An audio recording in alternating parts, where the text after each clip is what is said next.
Bonjour, je suis ici avec Archibald Branc, le magnifique président de la pièce L'Invisible Chemin. Je suis vraiment très amoureuse de la pièce et je trouve ton rôle incroyable et le rôle de vous tous.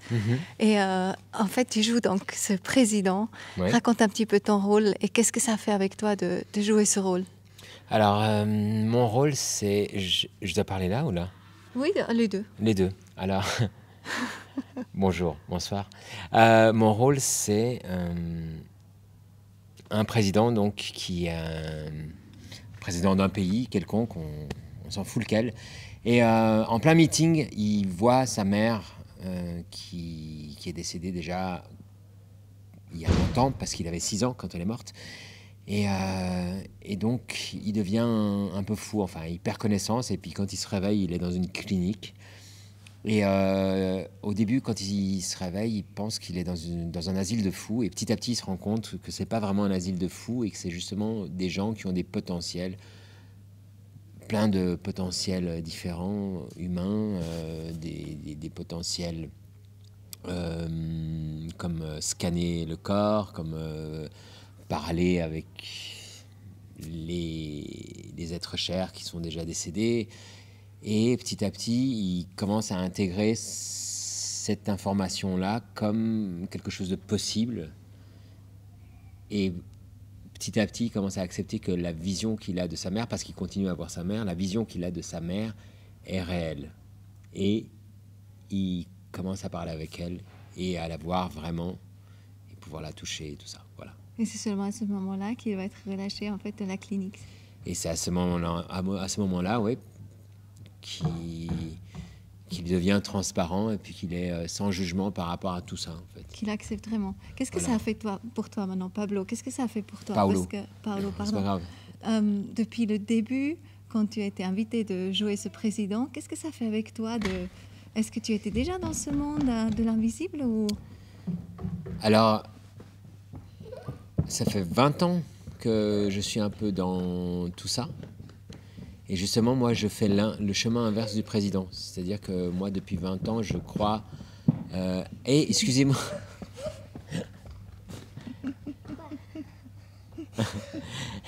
C'est chouette.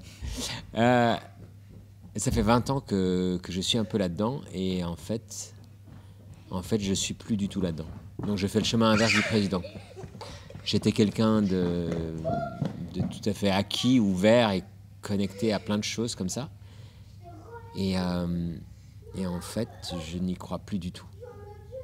Aujourd'hui, tu n'y crois plus? Non. Et tu peux jouer autant vrai, en fait, quand tu ne crois pas du tout? Ben, en fait, je joue la plupart du temps quand même un sceptique. Donc c'est bien aussi. Bon, à la fin, tu joues vraiment... C'est très, très touchant, hein, je trouve. À la En fin, tout cas, ça moi, tu m'as s'ouvre, oui. fait venir Ouais. quelques larmes, hein, parce que c'est tellement vrai. Tant mieux. Tant mieux, ouais. Ouais. Donc aujourd'hui, tu ne crois plus du tout. En tout ça, tu ne crois pas, en fait. C'est parti, ouais. Ah oui? Ouais. Et tu ne crois pas que c'est une magnifique invitation de te réouvrir à ça?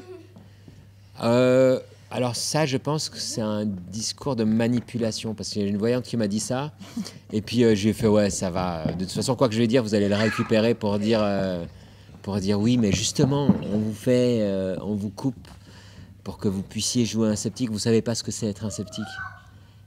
Et donc je vois tout ça avec beaucoup, beaucoup de distance, en fait. D'accord. Et quand tu vois aujourd'hui comme André Stern ou Sophie Rabi, par exemple, est-ce que ça te touche? Est-ce que tu ressens quelque chose là? Ou est-ce que pour toi, en fait, ça n'existe pas, ce potentiel humain extraordinaire, etc. Cette conscience élargie? Ça dépend de quel potentiel humain. Après, on peut discourir sur plein de choses. Je suis beaucoup des choses qui sont très proches des protocoles scientifiques. Ça fait longtemps que je m'intéresse aux états de transe, aux états de conscience modifiée. Tu crois quand même que ça existe? Je crois que ça existe, parce que j'en ai vécu, en fait. J'en ai vécu, et c'est pas que j'y crois pas du tout, mais j'ai une rationalité qui est plus forte, et comme je sais que dans le milieu, il y a je dirais moi personnellement 98% de charlatans, je ne supporte presque plus d'entendre les gens parlaient de ça. Parce que je trouve qu'il y a beaucoup d'ego autour de ça. Il y a beaucoup de manipulation. J'ai des amis très proches qui sont fait abuser sexuellement aussi par des gourous. Et je trouve que c'est un endroit facile et il y a tout autant de cons et de salopards dans ce milieu que partout ailleurs dans le monde. Et donc, je trouve que c'est trop bien pensant, bienveillant et que tout le monde croit qu'il y a plein d'amour dans ce milieu-là. Et en fait, je crois qu'il y a aussi beaucoup, beaucoup de place pour des gens qui sont malveillants et qui sont manipulateurs. Donc, ce qui fait qu'il y a beaucoup de choses à jeter, je crois. D'accord. Alors, qu'est-ce qu'il n'y a pas à jeter? Ce qu'il n'y a pas à jeter, c'est la recherche personnelle. Parce que c'est la seule que tu peux faire avec une forme d'authenticité et avec une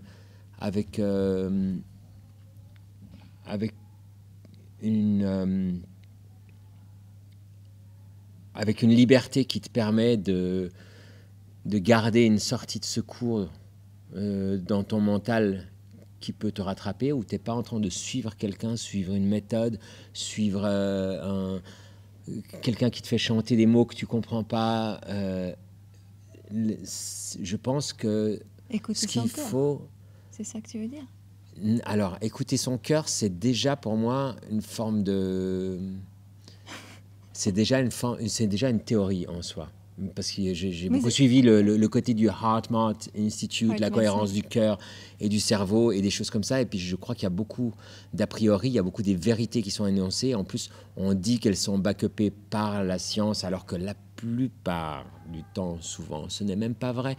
Donc, enfin, c'est pas vrai dans le sens scientifique protocolaire du terme, avec des expériences en double aveugle. Il y a des choses, c'est vrai, il y a des choses qui sont inexplicables, et ça, je trouve ça très beau quand la science vient dire on ne comprend pas, mais c'est vrai, ça marche.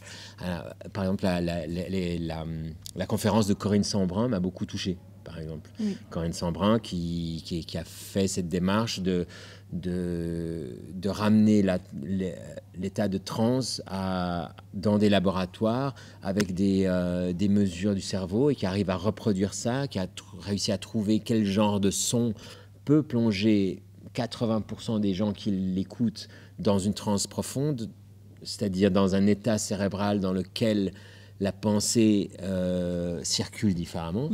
Ça, je ne sais pas, parce que ça veut dire une connexion. Et je ne sais pas si c'est juste à l'intérieur, par exemple. Je ne suis pas tellement que ça sur l'idée du connecté. Donc, moi, j'essaye de passer plus du côté générateur, en fait, anti-gourou. Voilà, si je pouvais donner de l'argent aux gens pour faire l'anti-gourou, je le ferai, mais j'ai pas assez d'argent pour créer une secte anti-gourou. D'accord. Alors, par contre, tu crois quand même au potentiel de chacun? Je crois au fait de pouvoir chercher. Et d'avoir... Trouver, je sais pas. Trouver, je sais pas, ça dépend de chacun. Mais ce qu'André Stern a dit aujourd'hui, par exemple, tu vois, quand quelle il a partie? dit... Parce que moi, j'ai pas tout entendu. Quand il a dit, c'était vers la fin, quand il a dit notre potentiel, il est extraordinaire. Les enfants, quelque part, ils ont tous ils sont épanouis dans leur conscience, en fait, si on les bloque pas. Est-ce que tu crois ça? Alors moi, ce que j'ai compris de ça, parce que c'est pas ils ont des potentiels si on les bloque pas. Moi, j'ai pas compris ça. Moi, j'ai compris si on leur donne un amour inconditionnel, ils développent une confiance en soi qui ne les étouffe pas. Oui. Et pour moi, ça c'est très différent que de dire si on les aime, ils développent des potentiels. Ils développent des potentiels. Ils sont eux-mêmes ce qu'ils sont. Oui.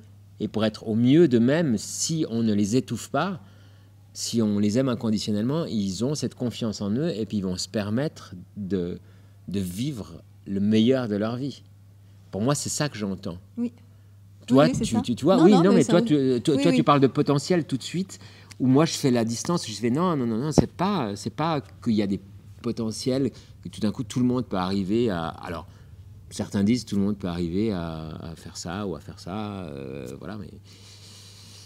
Ça demande beaucoup de travail, je crois. En fait, d'efforts aussi. Je sais pas, la méditation, par exemple, j'ai été beaucoup dans la méditation. J'ai été un méditateur un peu hardcore, comme ça, où j'ai fait quand même beaucoup de vipassana. Et ça vient pas comme ça. Il y a que moi qui peux investir ce temps-là. Je peux pas l'acheter, ce temps-là. Il n'y a que moi qui peux m'asseoir, méditer et comprendre ce qui se passe en moi. Et ça prend du temps pour vraiment arriver à un niveau où il y a d'autres couches qui sortent et qui viennent. Et ça ne veut pas dire que c'est des potentiels... voilà. Alors oui, des fois, on a l'impression d'être connecté, on a l'impression que c'est une voix extérieure qui nous parle. Mais je ne peux pas dire si c'est une voix extérieure ou si c'est un moi profond qui vient inventer, parce que je suis aussi un créateur. Je veux dire, je peux écrire des scénarios, je peux écrire des pièces. Alors, j'ai toujours eu envie de me dire que je suis fidèle à l'idée, parce que l'idée ne m'appartient pas et que je dois être fidèle à une idée extérieure. Mais aujourd'hui, j'aime pas ce discours-là, en fait, d'être connecté, parce que j'ai l'impression que c'est la porte ouverte à beaucoup de charlatanisme. Aussi. D'accord. Tu vois? D'accord. Je sais que je ne vais pas du tout dans le sens non, de ton interview. C'est intéressant. Mais qu'est-ce que tu penses quand nous, en tant que spectateurs, on ressent vraiment des choses, tu vois, quand on a les larmes qui viennent, etc. Il y a quand même quelque chose, une corde sensible à l'intérieur de nous qui est touchée et qui résonne quand même avec quelque chose qui est, pour moi, c'est la vérité, tu vois. Autrement, je ne serais pas autant touchée, je pense. Non? Est-ce que tu crois ça ou tu crois pas ça? Tu crois que c'est... Non, je crois que la vérité, elle est dans... C'est tant mieux si tu es touché. Je crois qu'on a tous des degrés de sensibilité différentes à qu'est-ce que c'est l'authenticité, d'abord. C'est-à-dire qu'en tant que spectateur, on peut être plus ou moins averti et voir plus ou moins derrière l'acteur le travail du comédien et sentir la technique ou pas.